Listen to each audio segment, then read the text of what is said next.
Under a clear night sky, our protagonist wonders how his luck managed to get so bad. There was no room for doubt. He was completely outmatched. And the creature knew it, lightning whipping from its body as it pounced. It had every intent of tearing the human to sunders. Without a doubt, this was the exact ferocious beast that rose in his new memories. If the memories he received were to be believed, this planet was called Blue Star. On this planet in the year 2200, space rifts began to appear all over the world, raining down destruction as beams of pure energy levied entire cities to their bedrock. But that was only the beginning, for countless beasts emerged from these rifts.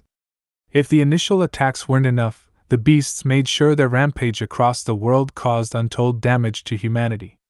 But during these encounters, a few humans discovered a means to fight back. Upon death, the ferocious beasts released a mysterious energy. By consuming this energy, those humans found their bodies could be completely transformed. Through this transformation, they gained untold power.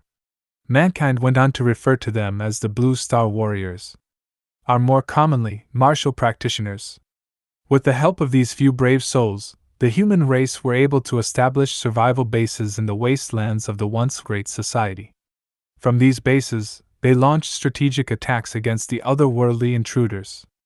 In his previous life, our protagonist would have never expected to be taken out by the likes of petty zombies. But instead of the fire and brimstones he deserved, he found himself transmigrated into a world on the brink of destruction, from what amounted to an alien invasion. And instead of a nice, quiet introduction, he was thrown directly into the fray. He fought for his life with nothing more than a mere dagger, against a creature that was intent on putting him right back in the ground. He didn't know whether it was a blessing or a curse, but this body's mind had all the knowledge he needed to survive, and above all else, it told him if this creature's lightning made contact with his flesh, he would disintegrate. He had no doubts that this was true. The pain he felt as it licked across his body was simply unbearable. Just as he couldn't hold the beast off any longer, he dodged away, sending the creature flying under its own momentum. The contact of its lightning element and the local flora caused an explosion. He stared on, dumbfounded by the sight. But he couldn't dwell on it for long, for the moment the smoke cleared he realized an opportunity had presented itself. He attacked. With the creature pinned, he was sure to do damage. But even with all the skills from his previous life, his efforts amounted to nothing more than a waste of time. He quickly found out that the ordinary dagger in his hand didn't have what it took to scratch, let alone kill this beast. And worst of all, his seamlessly harmless attacks had left him completely drained of energy. But that was only the beginning of his bad news. He was sure now that his current body lacked the innate talent to cultivate. Having no idea why, he could only speculate that the original owner had been in a state of self-neglect for what could only amount to his entire life. Such an individual had no right to venture into the wilderness with nothing but a short blade as protection. His actions could be mistaken for nothing other than an attempt to seek a swift and merciless death. With the lightning wolf free of its binds, he stared down its maw. He had no intentions of lying down and dying. With him only just coming into possession of this new body, he was determined to treat it better than its previous owner. With a full life of honed observation skills, he was going to stake everything on his instincts. The creature's abdomen wasn't covered in long fur. Moreover, the intense electricity currents seemed to be avoiding this particular area. He was sure his observations pointed to this being the creature's vital point. Whether he was going to live or die would all come down to a desperate single strike. He planted his foot and readied himself as the ferocious beast was in the final throes of a death lunge. Just as imminent contact was certain, an armored hand shot forth and wiped away half the creature's body. Completely exhausted, our protagonist dropped to his knees, gazing longingly at the beautiful Chinzaiwi. Undoubtedly, the first thing from her lips was an order for him to immediately retreat back to what made up civilization. She was the childhood friend of the body's original owner, who he was sure was once named Chumo. As he dredged up the memory, it caused him nothing but pain. There was a time when the two were inseparable. As children, they believed their bond was unbreakable. It was so strong Their parents believed there was no point in not arranging their marriage. But that blissfully perfect life only lasted for a blink of an eye. Sadly, both their parents perished on a hunting expedition. In those hard times, it was Ziwi who stepped up. For she understood that there was no one left in this world whom they could rely on other than each other. But as they grew, their bonds slowly shattered. For Ziwi took to the martial world, just like their parents. In her eyes, there was still a chance for him, and if she had to, she would spend her life hunting it down. It was said that there were beasts who carried treasures that could alter a person, allowing even those without innate talent to blaze a path in their world. The young Chumo had never grown past the loss of their parents, causing him to not only resent her efforts, but to lay the blame of the death of his parents on her and hers. Our protagonist has seen this time and time again. Some people found it hard to recognize the blessings right in front of them. Instead of this body's original owner cherishing his fiancée, he pushed her away, not appreciating the care and consideration she had for him. He was pulled from the memories as Ziwi began to clutch at her head. She really didn't look well. Completely fatigued, she dropped, forcing Chumo to step up to catch her. With her in his hands, he could tell she was seriously injured. She must have rushed to his aid without receiving treatment for a previous hunting expedition. The fact that he was concerned about her came as a complete surprise. Here he was, holding her in his arms when she couldn't remember the last time he spoke to her. Now wasn't the time for her to rest on the job. She forced herself to her feet. When a violet lightning ferret dies, it emits a scent that only members of its own kind can detect. This scent was an all-points beacon to any of its kind that was in range. She insisted he get out. It wouldn't be long before this place was covered in monsters. And as if she was the one doing the summoning, the sounds of howls filled their vicinity. The useless Chumo rested on the ground. In his current state, he was nothing more than a liability. The creature's family had arrived, and revenge was about to be served. As the ferrets rushed forward, a lightning storm began to arc between them. Ziwi rushed into battle. Her main concern was her fiancé making it out of this alive. Her armored hand landed a clean blow on the first two attacking ferrets. But as it was with these creatures, the ramifications were instant. Normally she would weather their explosion, but in her current state, she had no way to take the blowback from the attack. All three were sent flying, but while the ferrets were down for the count, Ziwi had also been put temporarily out of commission. Thanks to Chumo's actions, majority of the damage had been completely mitigated. He did what he could to wake her, understanding with her out cold the situation was about to take a drastic turn. The two she managed to take out meant absolutely nothing when there was a whole pack of them in waiting. And as he feared, the group wasn't taking any more chances. They slowly and meticulously encircled their prey. Chen Ziwi was only a breath away from becoming a full martial artist. If she was in full health, he doubted she would have a problem taking care of all the little lightning ferrets. But she wasn't their opponent, he was. And he doubted he had what it took to take them down. The worst part was because of the body's previous owner, he was dragging others to the afterlife with him. He couldn't believe he was about to repeat the same mistakes he made in his previous life, after only just arriving in a new one. No. He wasn't going to allow it to end this way. There was no way he was given this second chance just for it to slip out of his hands. He slammed his hand down, and by chance it landed upon the body of the original lightning ferret's corpse.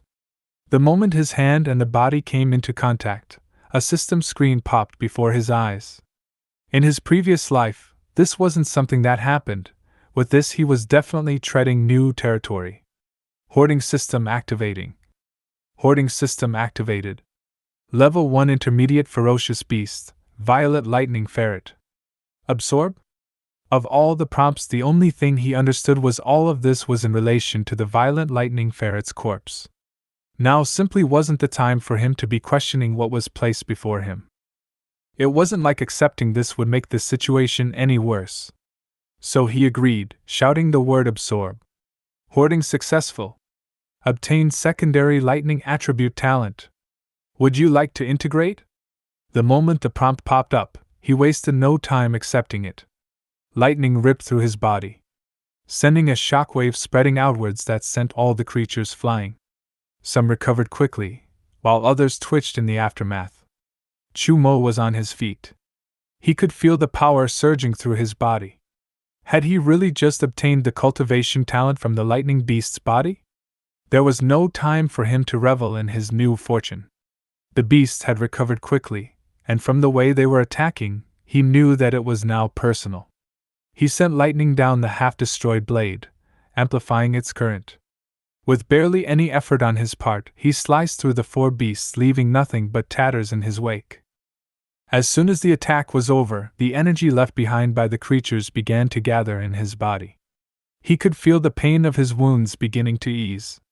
Astonishingly to his eyes, the creatures' attacks were sluggish at best, and their protective fur was seemingly posing him no problems. With the dagger alone, he was now able to slash through the ferocious beasts. He should be able to, no, he could defeat the lot of them, and in the process, he would protect Shinzaiwi. He would cut each of them down with his bare hands. Chu Mo charged forward, intent on keeping that promise. The sound of war left his lips. This was his opportunity to take them all out in a single blow. Between their lightning and what he now possessed, the battlefield was a catastrophic mess. He skipped and hopped, parting necks and slicing whole bodies in half.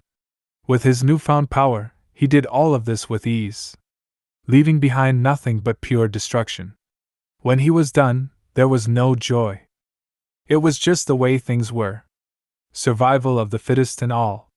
And after all, it was thanks to these creatures he was able to leave such a swash of devastation. He had no idea how strong he had become from fusing with the lightning talent, but he was thankful that it had been enough to get him out of this possibly catastrophic situation. It seemed all he had to do was ask, and the system was ready and waiting to provide him with the answers he needed. Combat strength calculation in progress. The host's basic strength is 1,527 points. Said strength is further enhanced by the lightning attribute, reaching 3,089 points. This was simply amazing. With such a strength total, he had reached the mid-level of the martial adept stage. His lightning attribute talent was quite formidable. It provided enhanced lightning abilities, increased speed, and heightened offensive capabilities. It was most definitely a keeper. For someone who was literally a baby in the martial arts world, to reach a basic strength level of 1,500 points was simply insane. With the lightning attribute, his base points were more than doubled. With his new talent integrated, he could feel the strength coursing through his veins. Checking the target. It has been detected that this target can be absorbed. Do you want to continue? The reality of his new life was starting to sink in. It had never once occurred to him that the original absorption was anything more than just a one-off opportunity. A smile spread across his face as he realized his journey had just begun. He acknowledged the system, ordering it to absorb as much as it could. And with that, energy began to course into his hands, stripping the creature of all it had, until a tightly packed core was all that was left. Absorption successful. You have obtained Ferocious Beast's Blood Essence. The item in his hand was the heart of a fierce beast, essentially the creature's life force. With it, he could speed up his body's refining. But the one in his hand was of a low grade, which was fine at his current level, as he wouldn't be able to handle anything more. He needed to know the extent of his ability, so there was no point in leaving any of this treasure behind. He reached out to the next creature. Target absorption exhausted. You can only absorb one target in a 30-day period, at which time martial arts, talents, constitution, blood essence, etc., possessed by the target can be obtained. He thought to himself, while this new system was definitely overpowered, at least it wasn't completely off the charts. In a month's time, he would need to be very careful of the target he chose. If it was too weak, it would most definitely stunt his growth. But that was a worry for another day. Right now, he needed to get Shinzaiwi to safety. And while he couldn't absorb the beasts, they were still plenty useful. But only as an excellent meat source, with a few special abilities. Back at home, Zaiwi tossed and turned in her sleep, calling out for her beloved.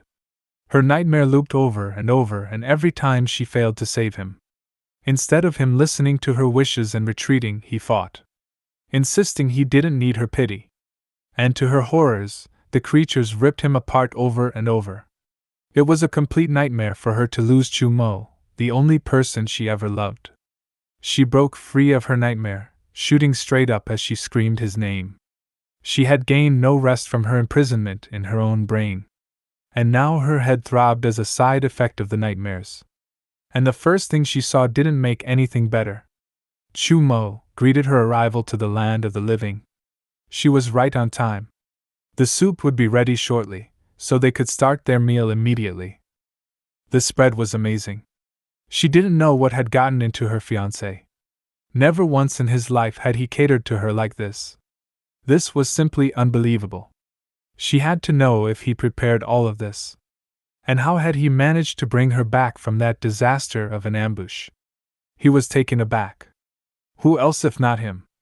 Before they broke into her many questions, she should sit down and eat the fierce beast meat. It would help ease the aches and pains of her body. This was all foreign to her. Not only was he talking to her, but for him to wish her an enjoyable meal was more than she could bear. From that moment on, their meal took place in an awkward silence. She just sat there, looking at her bowl as Chu Mo became more and more put off. He figured it was his place to say something, so he explained. By the grace of God, an exploration team happened to be passing by and managed to save both their lives. And to his astonishment, she completely ignored him. He had enough, but now he felt uncomfortable.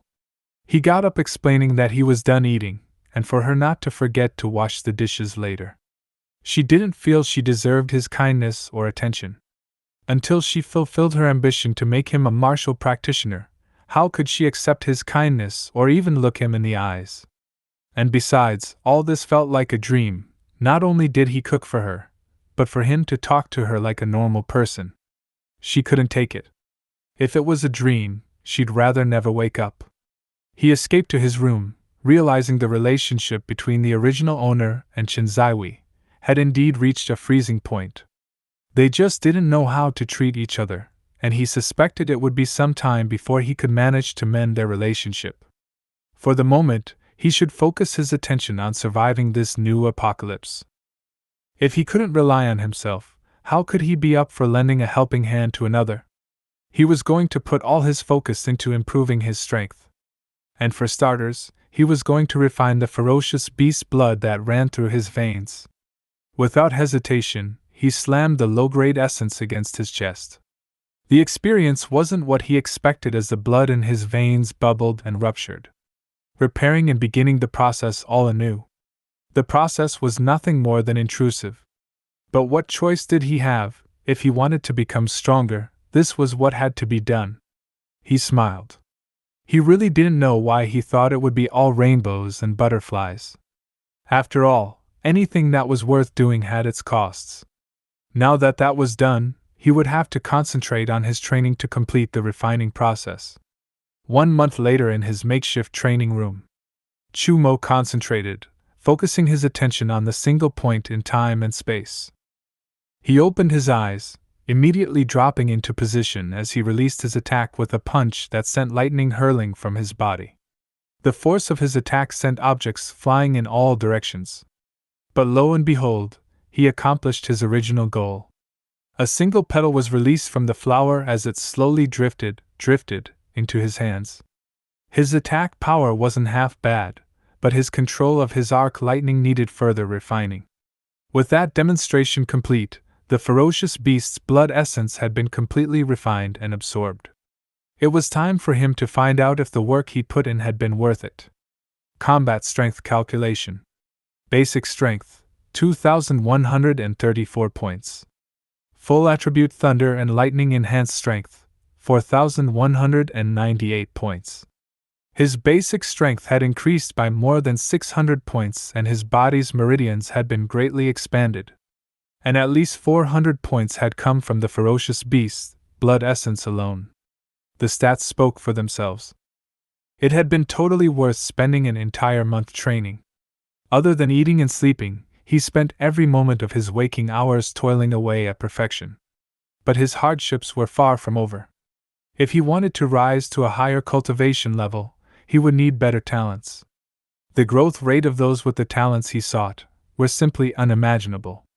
The shower head was set to the hottest temperature it could manage.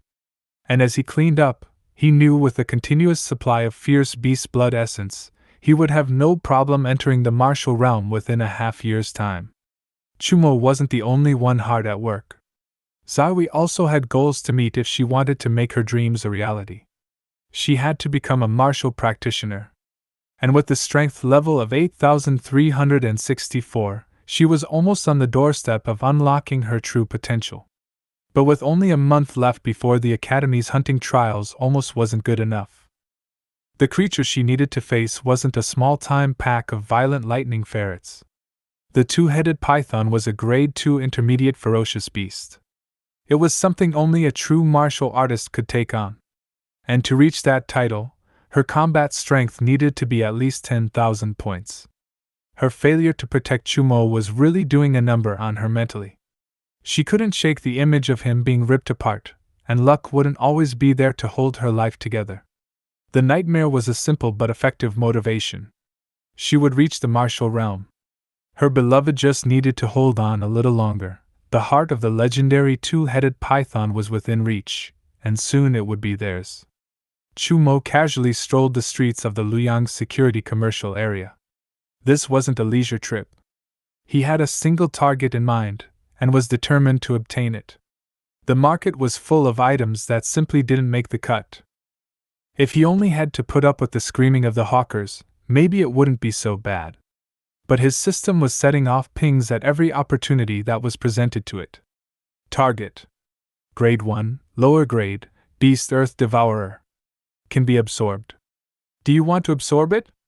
Target: Grade 1, upper grade, Beast Pig-tailed Beast. Can be absorbed. Do you want to absorb it? Target after target after target popped up in this fashion. But they were all just Grade 1 beast carcasses. If he were to hoard them, he would gain nothing better than what he already possessed. Sadly, he either obtained a Grade 2 beast or higher, or nothing at all. He just couldn't afford to throw out a full month of progress. It seemed nothing in his life could just go as planned, even on a basic shopping trip. He just had to run into trouble, a pack of bullies. His pack of school bullies, to be exact. Their leader couldn't understand why a soft-skinned man with no cultivation was perusing a market that had nothing to do with him. Zhou Qi had been a pain in his ass since the moment he started attending Liyang First Academy. It was really tiring. He had to listen to the same argument every time he ran into them. They would always start off with the audacity of him meeting their eyes. And then they would give him an update on how strong their leader, Brother Qi, had become. He was now up to a grand total of 6,000 strength.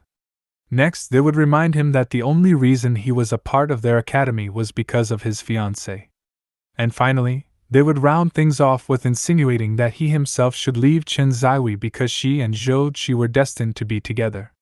He was starting to see how bad the weak previous owner of this body had it. Zhou Qi stepped in, continuing to push the most obvious angle. There was no reason for a loser like him to even be near beast materials. If he didn't know better, he would think the trash of their school was thinking of participating in the coming hunt. The rich low-life stepped to Chumo, offering him a challenge. If Chumo managed to merely survive, he would let the fiancée of the beautiful Chen Zaiwei see what she gets up to with him when he's not around. This chauvinistic display was pushing the line. The fool was courting death. The look in Chumo's eyes was enough to make the bully wave him off.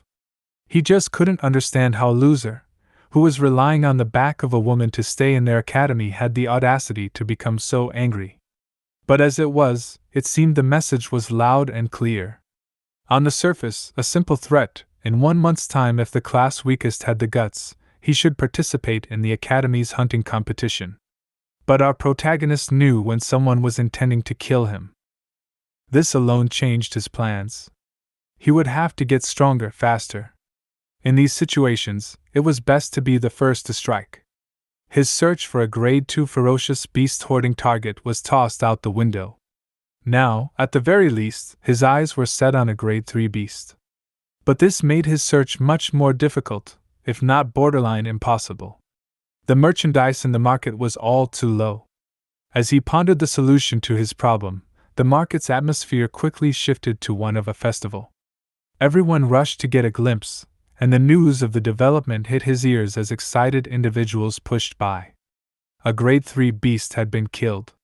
This particular specimen was an earth dragon. It had been causing quite a stir on the north side of the base, rampaging as it pleased. The creature was believed to be in the middle rank of grade 3. And by the number of martial artists that had been killed attempting to secure it, it wasn't hard to believe. The group parading around the carcass had to be none other than the Wind Chaser squad.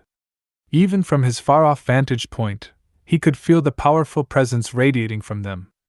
At the very least, their captain had to be in the mid-stages of martial master. Only a moment later was this confirmed by one of their members attempting to put on a show for the crowd. He was a bit surprised that they were using this as an opportunity to recruit. But it didn't come as a surprise that they were willing to take on a new teammate as low as the early stages of martial artists if that individual possessed the wind attribute talent. Such a talent was extremely rare and highly valuable.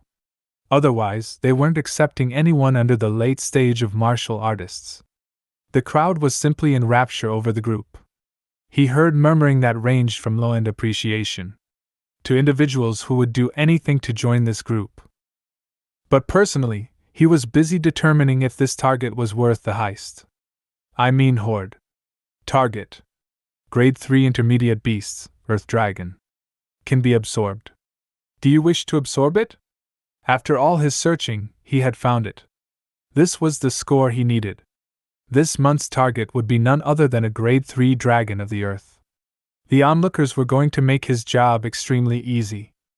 After all, how many of them had ever seen, let alone touched, a grade 3 beast?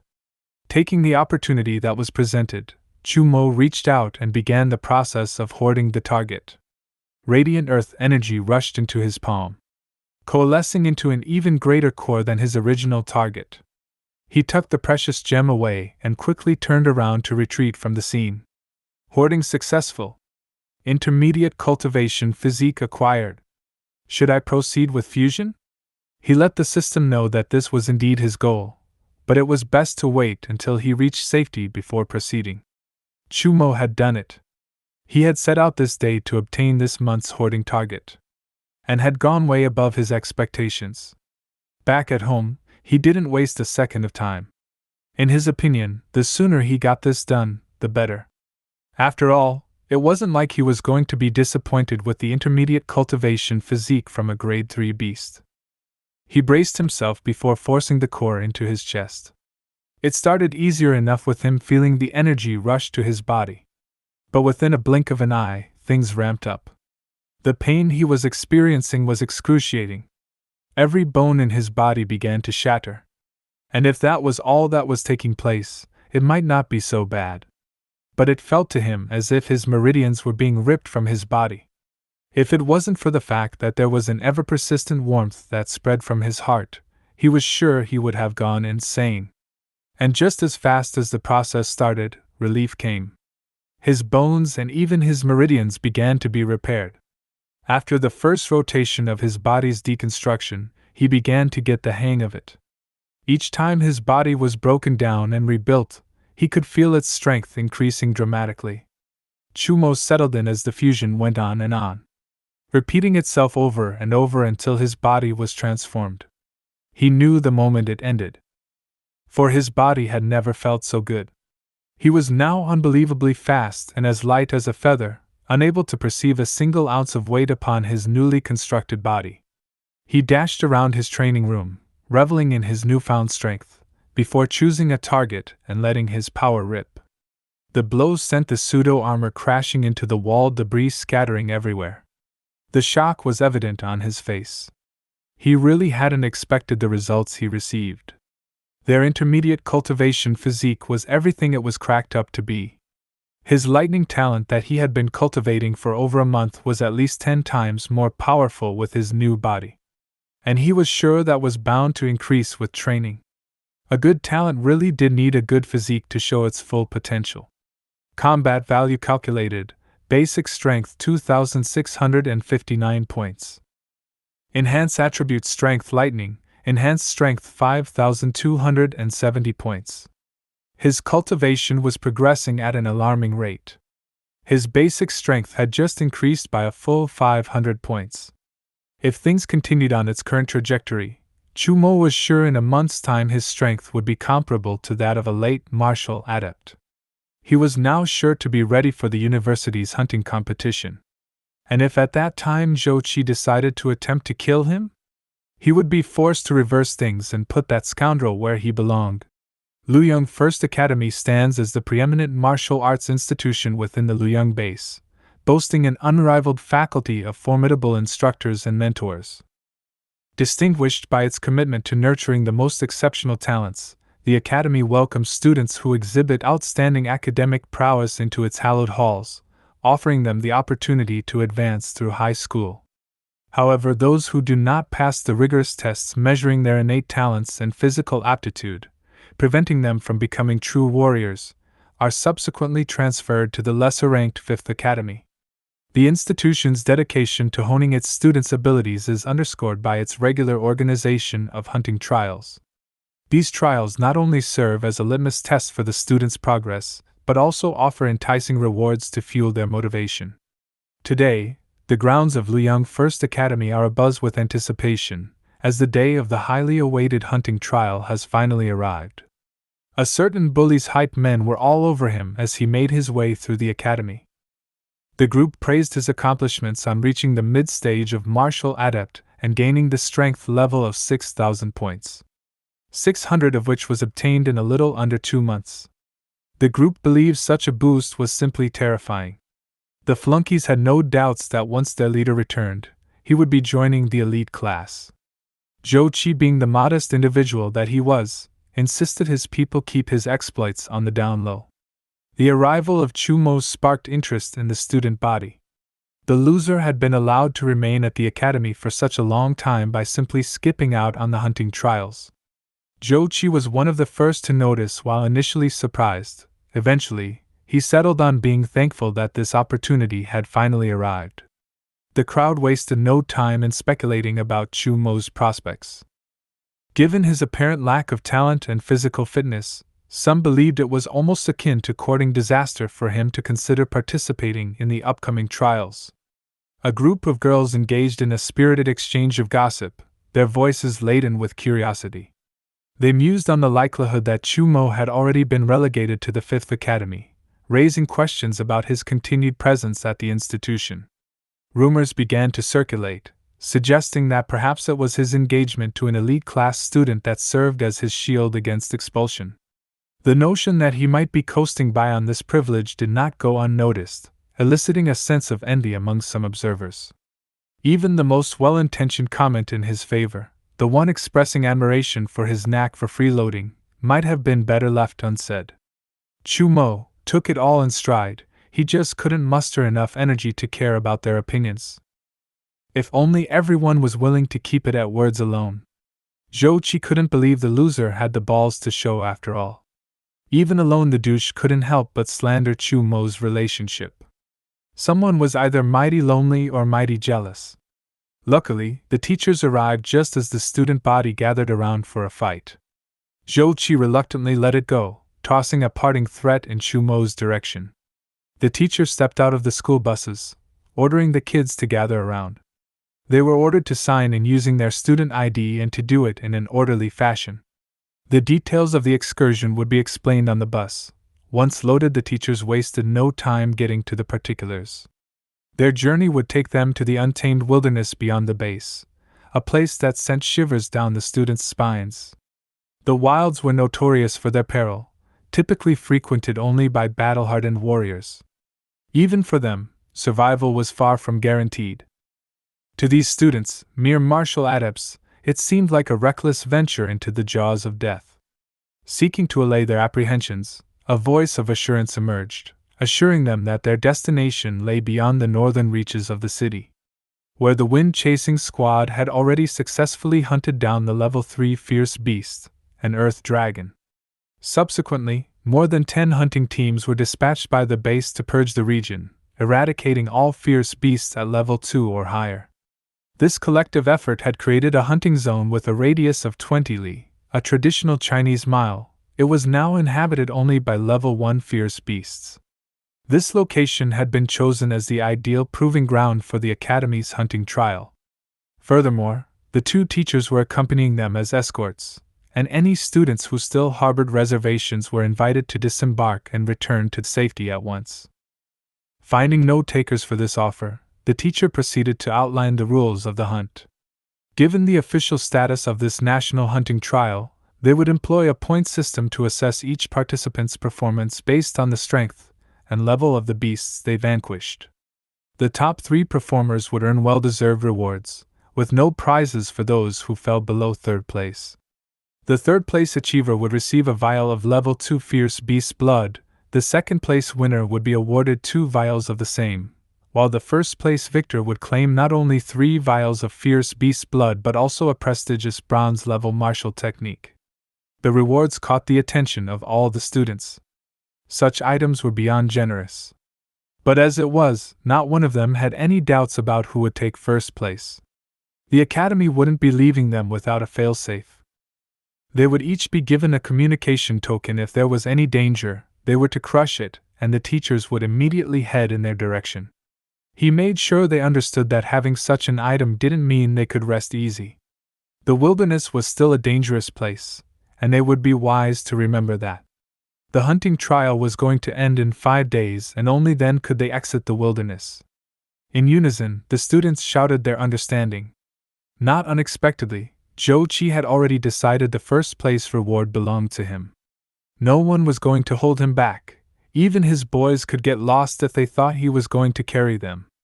Chu Mo understood for Zhou Qi to show so much interest in Shinzaiwi could only mean his family, a prominent clan in Liang, had their eyes on her. And because of this, he was target number 1. At this point, he had no choice but to kill anyone who came after him and his fiancée. There was no doubt in his mind that Zhou Qi would be traveling deep into the wilderness in order to gain the most points. He was sure if he stayed nearby, the opportunity to relieve himself of a worry would present itself.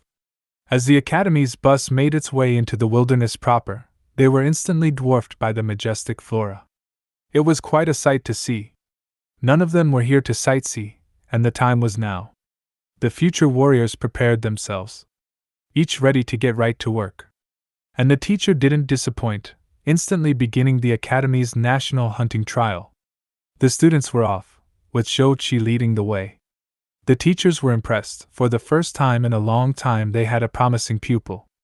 After all, Zhou Qi had the resources of the Zhou family behind him. Simply put, anyone on his level stood no chance in this competition. The teachers were astonished when Chu Mo finally jumped down from the bus. They made sure he understood that there was only a 1% chance of an ordinary person surviving this ordeal. Even though they were only level 1 fierce beasts, he needed to think this through. Such beast wasn't something that an ordinary person had any business taking on. He politely thanked his teachers, but assured them that he might just be that 1%. Chu Mo had done more than just reassure them. His attitude was just downright contagious. Besides being totally different from what they remembered, he left them feeling like they were in for quite the show. Spiritual energy serves as a catalyst for humans to harness remarkable abilities and unearth latent talents. This mystical force, however, also triggers profound transformations in fierce beasts, rendering them akin to flora. Yet, amidst the lurking perils, these changes present golden opportunities.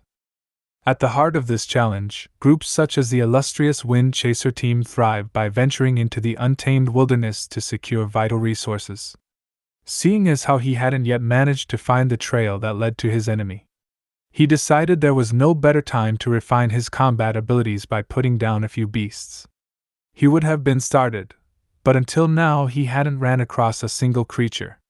So the one attempting to ambush him was a blessing, and it didn't even know it. At the last moment, he cast his gaze upwards, immediately reversing positions with the creature. His system did its part to identify the creature he was up against. Level 1 Inferior Fierce Beasts, Iron Spinehound. The creature had high attack and speed, but low endurance. The conventional hunting method was to engage the beast and wear down its endurance, at which time it would become easy pickings. But who had time for that? Chu Mo unleashed a roar as he sent a crushing attack towards the soon-to-be disposed of beast.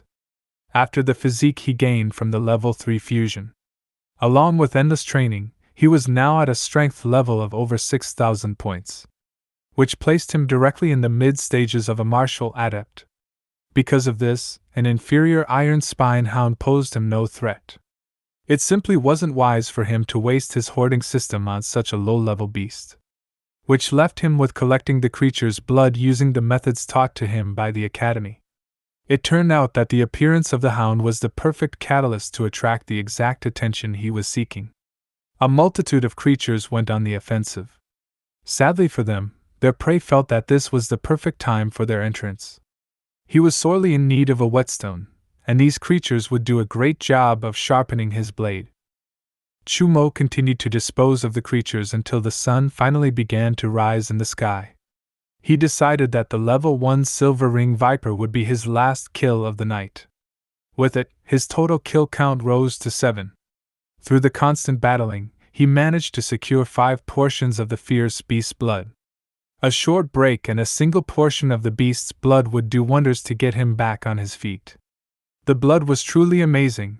The last time he downed a vial his strength had increased by over 100 points. Too bad he couldn't use it continuously. Its method of growth also had its limits. Once in 3 days was standard practice, and beyond that, you would simply see no gains. It was way too early in the competition for someone to be screaming for help, but that was the exact type of trouble that was headed in his direction. Shouting at the top of his lungs, his classmate alerted him to the rampaging giant bear. As he frantically made his way across the field, a giant bear which was having no problems with the obstacles in its path forced his way into the clearing. Chu Mo's luck was most definitely improving. The level 1 Superior Fierce Beast, Rampaging Giant Bear, was a precursor to none other than a spirit beehive. The nectar produced by the spirit bees could be brewed into a substance that, when digested, reduced the intervals of drinking fierce beast blood. He had no idea how something he had wished for only moments before was being dropped directly into his lap. His half-injured classmate begged him not to use the communication token. If the two teamed up and killed the bear, they could split the spirit nectar 50-50. Chu Mo wasn't going to be having any of that. He would be taking it all for his own personal use. The rampaging bear had no intention of sharing its nectar with either of them. With a clear opportunity before it, it disposed of its original enemy. Chu Mo's classmate landed directly in front of him. He might not have known the fellow, but this bear was out of line. "You're dead." The ferocious giant bear was unbelievably strong. "I'm pretty sure I don't have what it takes in terms of strength. But if I take this slow and strategic, I might have a chance." After teasing the creature with attacks from all sides, Chu Mo plunged his dagger directly into the creature's hide, with the intent of sending lightning down the blade to force the bear to lose its composure. He got the job done, maybe a little too well. The electric shock had more than angered it. It had set the giant bear into berserk mode. But instead of throwing the creature off its game, the bear had only gained more strength and speed. As Chu Mo attempted to retreat, the bear caught him in midair. Unable to dodge, he had no choice but to take the blow head-on. The blow was extremely formidable. He crashed into the ground, creating a crater in the process. If it wasn't for his improved physique, he would have surely been a goner. The bear was simply out of control. Even if he managed not to get hit again, his chances were slipping away by the second. Only at the last moment did he realize the danger he was in. With all his strength, he forced himself away from being stumped to death. With no better options, he decided to proceed with his plans. First, with an electrical attack, he would bring the forward momentum of the creature to a halt. A blow to his eyes should be sufficient. It turned out to be more than enough to give him the opening he needed to make his move. Next, he needed to control the beast by restricting his movement. He launched himself in the air, needing everything he could muster to completely immobilize the creature. A blow directly through its foot, followed up with a lightning strike, should have done the trick. But the giant rampaging bear wasn't going to allow the human to have its way with it. Landing blows over and over, reinforcing the name that it was known by. The attacks were too much too soon for Chumo to manage. It was over. As his eyes rolled into his head and blood squirted from his mouth, his grip on his dagger loosened as he fell from the creature's body. Amazingly, he had been given a second chance at life, but it seemed that this was as far as this body went. A part of him was furious. How could he simply be allowing it to all slip away? Was he really going to allow it to be over just like that? As his consciousness slowly slipped away with no means to rectify the situation, his meridians came to life, burning bright with energy. He knew this feeling. The blood of the ferocious beast pumped through his system. Exactly what was this timing? The ferocious beast's blood he consumed earlier was just now taken in effect. With the power of his body fully recovering, there was no chance that he would be wasting this opportunity. If there was any luck left on his side, he would turn the tables. The nightmare of a bear was beyond upset. When he put a human down, he expected it to stay that way. It laid down a blow that had no chance of missing. But its enemy shot from the dirt cloud high above its body mass, lightning and dirt trailing its path as it went. As Chumo arced towards the creature's face, the only thought he could manage was die. The blow with his bare hand levied the creature, dropping it to the ground. As if the forest was finally free of its tyrant, a flock of doves lifted into the sky, as Chumo removed his hand from the crater in the side of the creature's skull. It turned out that the teachings of the academy had been extremely accurate. A first-class superior ferocious beast was indeed a formidable foe. A single blow was all it took to render him useless. If the ferocious beast's blood hadn't been timed perfectly, no matter what, he would not have returned. Speed was what he needed. Being fast was simply crucial. If he could manage to get his hands on a wind attribute talent, he could take his combat power to new heights. He could sense the murderous intent incoming. As he turned his head, he laid his eyes directly on Zhou Qi. His speed was sickening. 1 second he was soaring through the air, and the next he was standing directly in front of Chumo. That was the moment he realized the danger he was in. His number one enemy had somehow obtained a wind attribute talent. Zhou Qi now understood exactly why he was drawn in this direction. The presence of a rampaging ferocious bear would do it. He couldn't believe this loser's luck. To stumble upon two enemies locked in combat, only to take advantage of the situation, once they took each other out. Unfortunately for you, at least in this case, now that I'm here, the accolades belong to me. Chumo, you can't fathom how eagerly I anticipated this encounter. Now that we've crossed paths, your fate rests in my hands. I hope you enjoyed the video. Make sure to support the original creators. Supporting their work will allow us to continue to get amazing chapters in the series. And as always, don't forget to like, comment, and subscribe.